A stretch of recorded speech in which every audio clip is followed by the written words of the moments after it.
So let me give you a few practical suggestions. These are growing out of my life and out of my reading of the Bible. Just 3 brief practical suggestions, because we're not doing as well as we should. Now, suggestion number 1 in your life of prayer for 2009, set aside a time and a place each day and don't leave it to chance.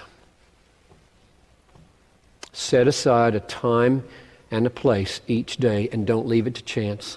The devil defeats most praying before it happens because we didn't make a plan. If you don't plan, believe me, I have been at this a long time, and the devil hates me and my prayer life like you wouldn't believe how many good things keep me from praying. Not sin. Sin does not keep me from praying. Righteousness keeps me from praying. Answering holy emails and other holy things. And just checking out one more piece of relevant news to pray about at whatever news service you click on. It's not evil that keeps us from praying. It's good things, and He is shrewd to the bottom. So, pick a place and pick a time and show up. Number 2, I suggest that you combine your praying with reading the Bible, and that you take what you read in the Bible and you turn it into prayer.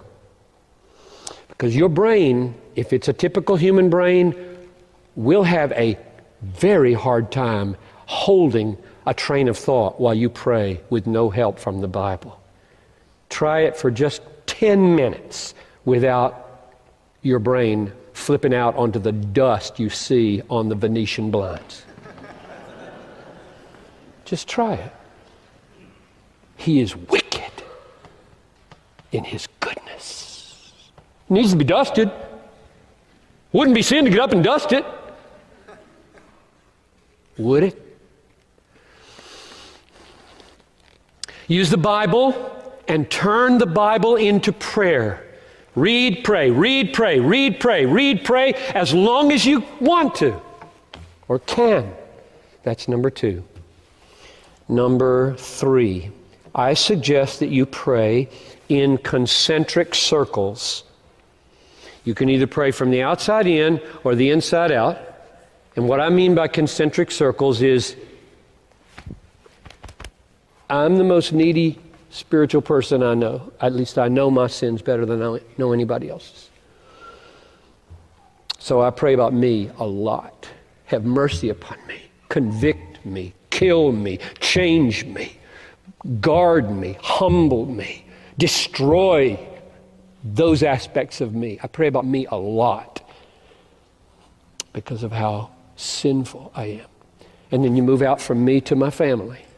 Pray about Noel, pray about Talitha, all my sons, all my daughters-in-law, all my grandchildren. That's another circle. Then I move out from there to the staff. I can name the staff and the elders. And then I move out to you, the church. And then I move out from there to the wider movement of Christ around the world, our missionaries and the whole global cause of Christ. And then I move out from there to the political, historical arena of the world. I don't pray about galaxies or anything like that, but my universe, as far as prayer goes, stops pretty much at the planet. I don't pray for the devil or angels. I don't see any reason for doing it in the Bible. So, or you could go the other direction, move from the outside in, just whatever. And at every one of those concentric circles, if you wonder, why don't you put God at the middle? It's because He's in every circle. And the main point of every circle is, hallowed be Thy name. Thy kingdom come, Thy will be done. And only then do you get to, give me some bread today. 3 big, massive, your name hallowed, your kingdom arriving, your will on the planet done the way it's done in heaven and in my life. Those are in every circle. That's why He's not anywhere in the concentric circles. So those are my 3 suggestions. The hard truth is, we Christians don't do very well. We've done some surveys over the years at Bethlehem. It's pretty sad when we do them. I don't like to do them. I get discouraged.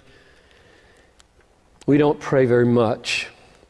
Pray at meals, maybe, unless we're still stuck at the adolescent stage that thinks good habits are legalism.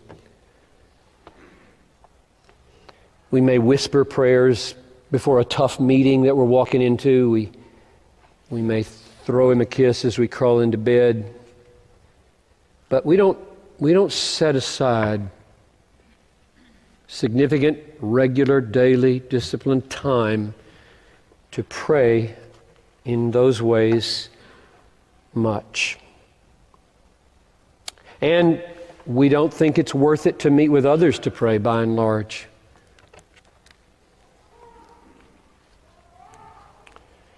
And we wonder, why is my faith weak? Why is my hope feeble? Why is my passion for Christ small? And meanwhile, across these rooms, the devil is whispering in your ear, some of you. The pastor's getting legalistic now. He's moving into the legalistic phase of the sermon. He's starting to use guilt now. He's getting the law out now. That's what he's saying. To which I say, to hell with the devil and all of his destructive lies. Be free, Bethlehem. Is intentional, regular, disciplined, earnest, Christ-dependent, God-glorifying, joyful prayer a duty? A discipline?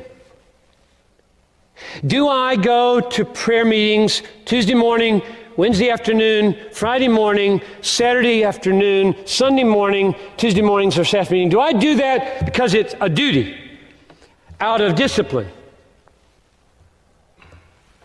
Well, you could call it that.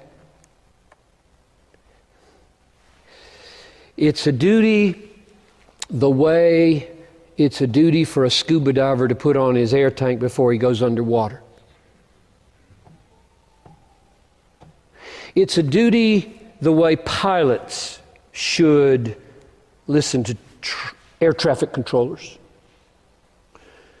It's a duty the way soldiers in combat should clean their rifles and load their guns. It's a duty the way hungry people eat food. It's a duty the way thirsty people drink water. It's a duty the way a deaf man puts on his hearing aid. It's a duty the way a diabetic takes his insulin. It's a duty the way Pooh Bear looks for honey. It's a duty the way pirates look for gold. So you call it duty if you want. It is like that. I hate the devil. I hate the way he is killing some of you by persuading you it's legalistic to do regular, set-aside, disciplined praying. I hate the devil and the way he's killing you.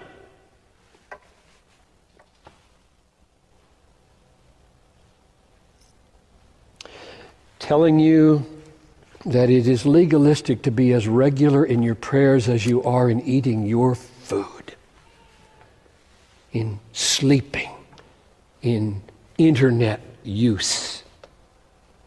Oh, we struggle with those, don't we? Legalistic to eat 3 times a day. I think it is. Sleep every night, for goodness sakes. Mix it up.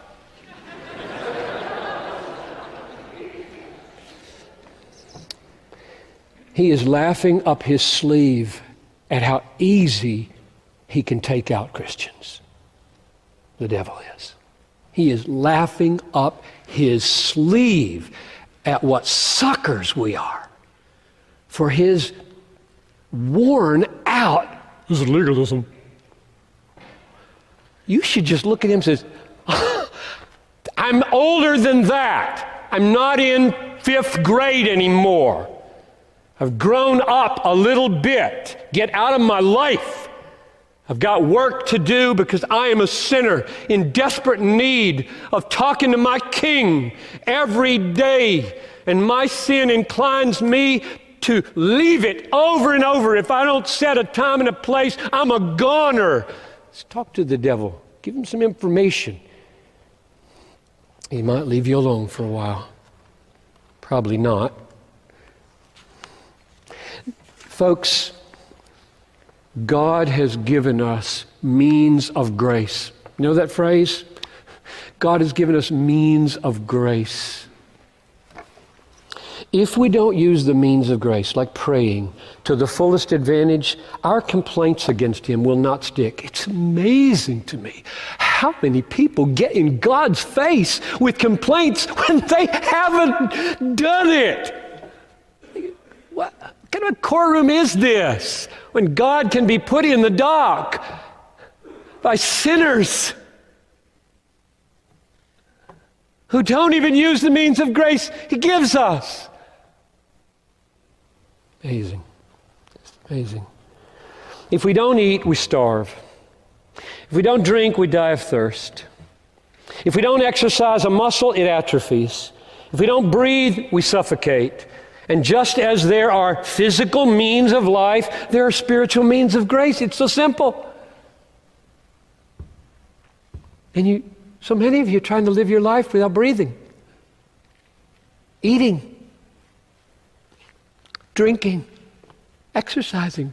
And you wonder, what's wrong? It's your fault.